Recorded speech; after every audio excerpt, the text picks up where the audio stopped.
Hello again, Nick Market here, physical therapist here at Beach Barbell Physical Therapy in Wilmington, North Carolina. I am a physical therapist by day and an online fitness coach by night.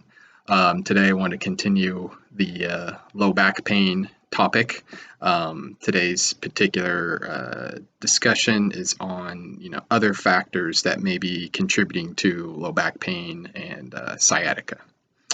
So we've already talked about sort of, you can kind of say the physical or functional aspects to low back pain. The capacity, like what your body can handle, and if your body can handle more than what your day-to-day activities in life give, then potentially it might help with low back pain.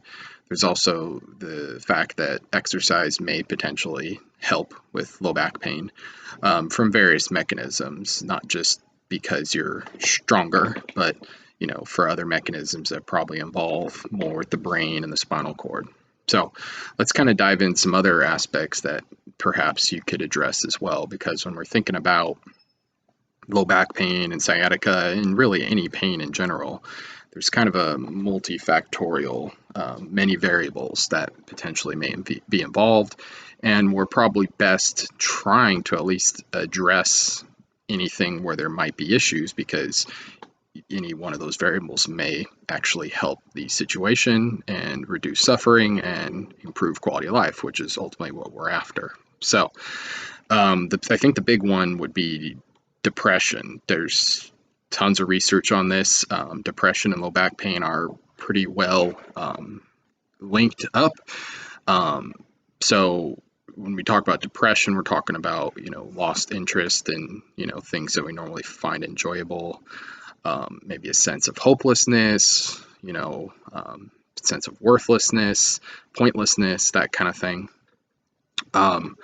Depression obviously is its own big thing, so that's got its own multifactorial thing to address. But there's potentially finding maybe kind of a support group. You have in person and online kind of situation there.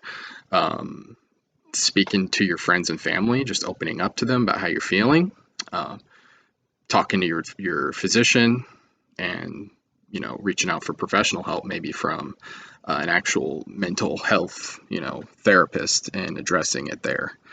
And I'm a big advocate of that. I've struggled with depression, and I've done the talking to my friends and family, which has been very helpful. I've been more open about it via social media and whatnot, and also sought professional help as well.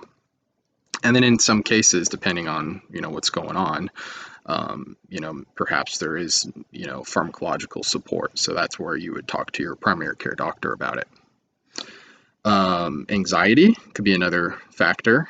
You can kind of think of it like maybe preempting, getting anxious about what may happen, what may go wrong, that kind of thing. So that could potentially be addressed again by similar things like depression. And also, within physical therapy,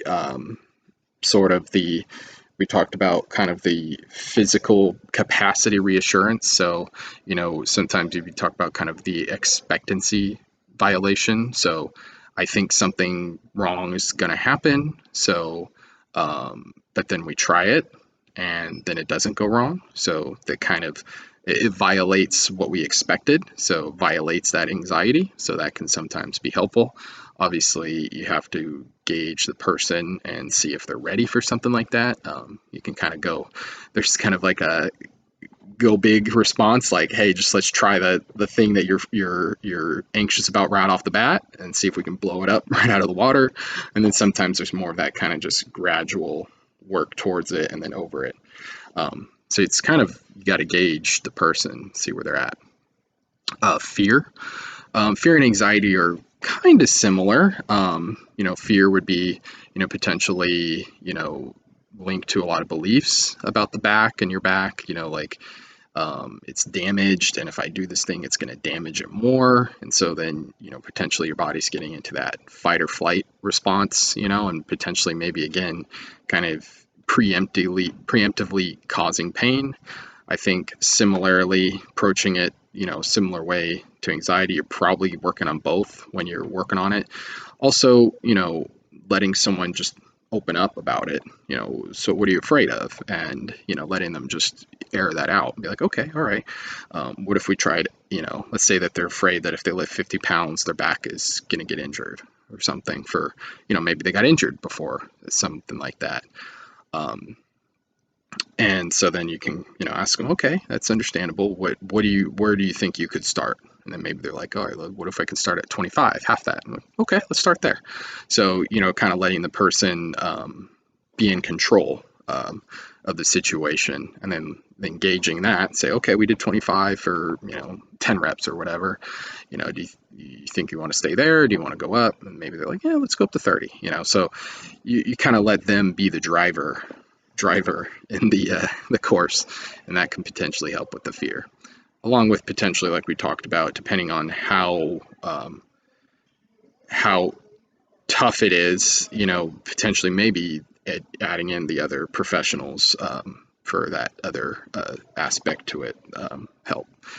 Stress, life stress and how we manage stress could definitely be a big part of this.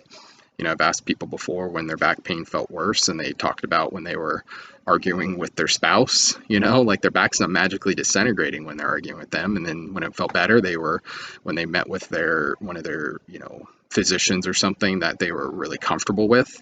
Again, their back's not magically healing when they're there. It's kind of, you're looking at the stress response there. So again, same aspects, support groups, talking with friends and family, potentially professional help. And then within, the physical therapy scope, kind of, again, probably approaching it similarly to the fear, just helping them feel in control. And also talking about, I found, just asking someone that and them saying that out loud, they're like, oh, that's kind of interesting. So they start to realize that the stress response is part of it. And this might be where you talk about maybe practicing things like when they start to feel that stress response, maybe some deep breathing, maybe some kind of focus, potentially some, mindfulness type based activities. And that's not just like meditating or yoga. That could just be like focusing on your current situation and what you can control, so that might be the aspect of dealing with the stress. Sleep can be a big one. Pain can obviously disturb sleep, and then potentially lack of sleep can possibly, increase pain. So it's kind of like a vicious cycle or a chicken and egg kind of argument. I think with sleep, you're going to have to look at potentially, yes, again, maybe approaching professional help, but also looking at maybe adjusting a sleep routine, maybe kind of setting a routine, turning off your phone and or maybe setting it on silent and then cutting it off at a certain point, maybe at least 30 to 45 minutes before you need to go to bed, and trying to shoot for at least maybe trying to get like 7 to 8+ hours of sleep a night.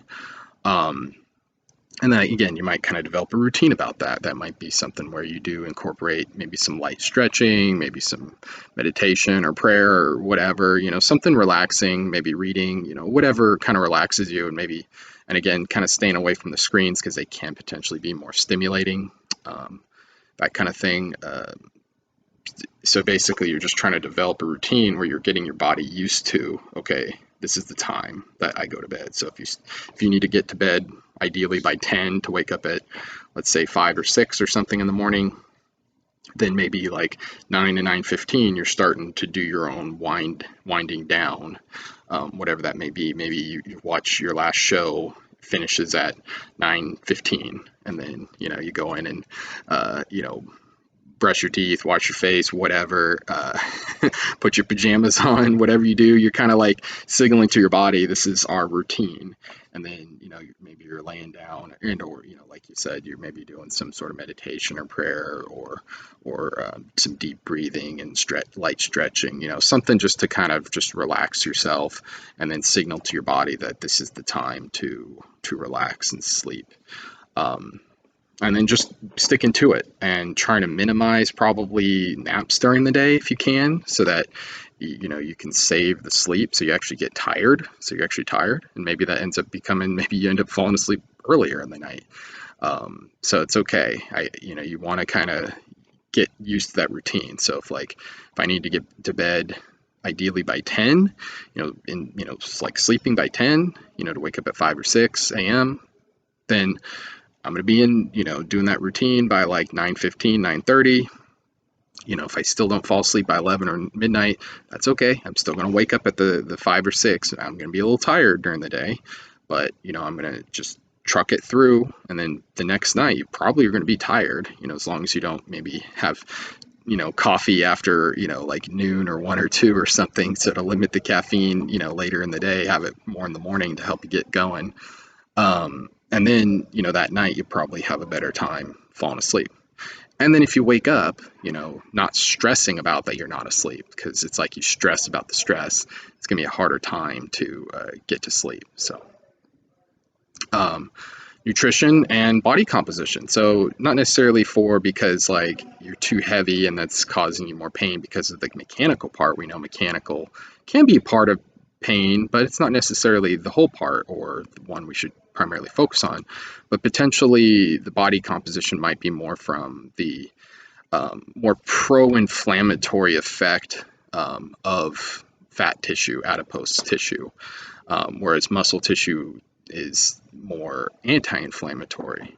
So then what you're going to do is gradually work on your diet to try to find a better body composition, and that might help with maybe potentially anti-inflammatory effects as you increase lean muscle mass. Okay, so these were some other factors. Again, like, comment, subscribe, share, reach out to me if you need help, ask questions. Here to help you. Here, Nick Markey here, Beach Barbell Physical Therapy. I'll see you next time. Peace.